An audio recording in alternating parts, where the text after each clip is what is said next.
Hello GW Tours, this is Ragok, and this movie is going to be all about evading warrior attacks. There are three different ways that you can evade a warrior attack. One is through anticipation, and that typically requires the opponent to be predictable. Two is actually through pure reaction. And three is PFL. PFL stands for Pure Kitten Luck. More on that third one later, but let's go ahead and start off with the first two, anticipation and pure reaction. The warrior has switched to axe and shield. I know that he's at full adrenaline because he did not use kill shot when he was shooting at me with the rifle, so what he's going to do next is going to be extremely predictable.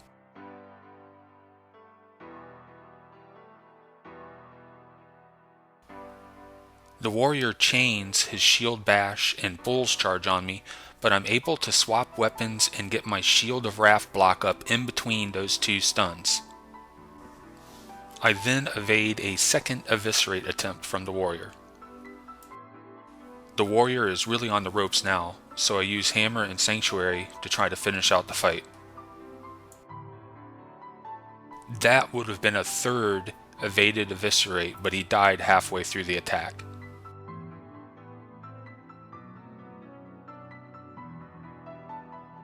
One of the biggest mistakes warriors make against me is opening with one of their big signature moves. As a guardian, I'm usually running around with block from the passive VOC. As a warrior, you should really double check for the block icon before using your big moves. As soon as I see the block on the warrior's bull charge, I hit Shield of Wrath and I block the following 100 blades.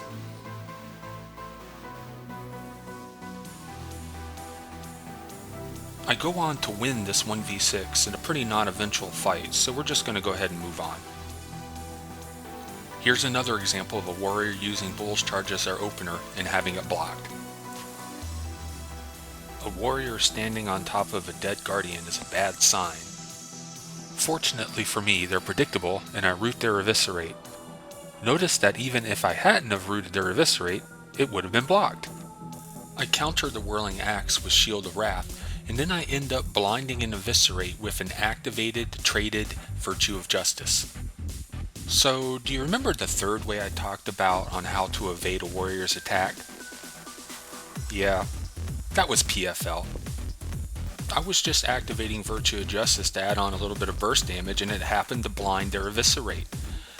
But the thing to take from this is that it could have been done on purpose. Here a warrior gets knocked back by my sanctuary, and I decide to take advantage of that by rolling into him and knocking him further back with my Shield of Absorption. Now warriors start getting a little bit nervous when they've been knocked back, so I anticipate that he is going to use a gap closer to try to get back into melee range, and I end up catching his eviscerate with a root. One of the reasons I'm able to consistently evade warrior attacks is because I have my dodge roll bound to mouse scroll wheel back. At the moment, the game doesn't allow you to directly bind abilities to the mouse scroll wheel, so as a workaround, I've bound my dodge roll to J on my keyboard, and then I have J bound to mouse scroll wheel back with a programmable mouse. So there was this Asura warrior who kept on attacking me while I was trying to kill his keep lord. I don't know what his problem was, whatever.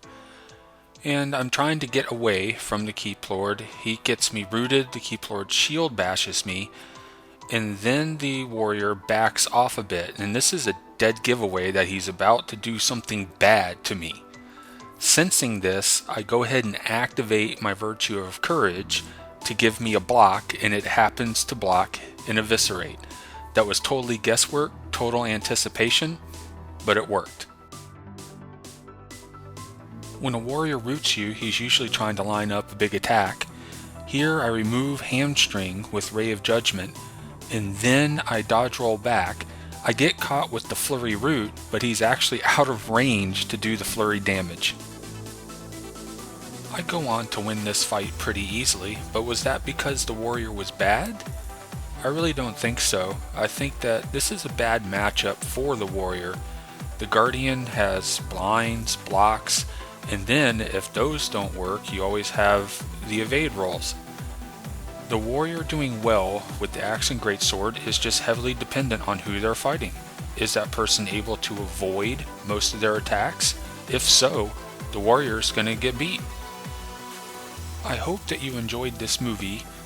A movie on fighting condition builds and a movie on the down state will be incoming hopefully in the next few weeks.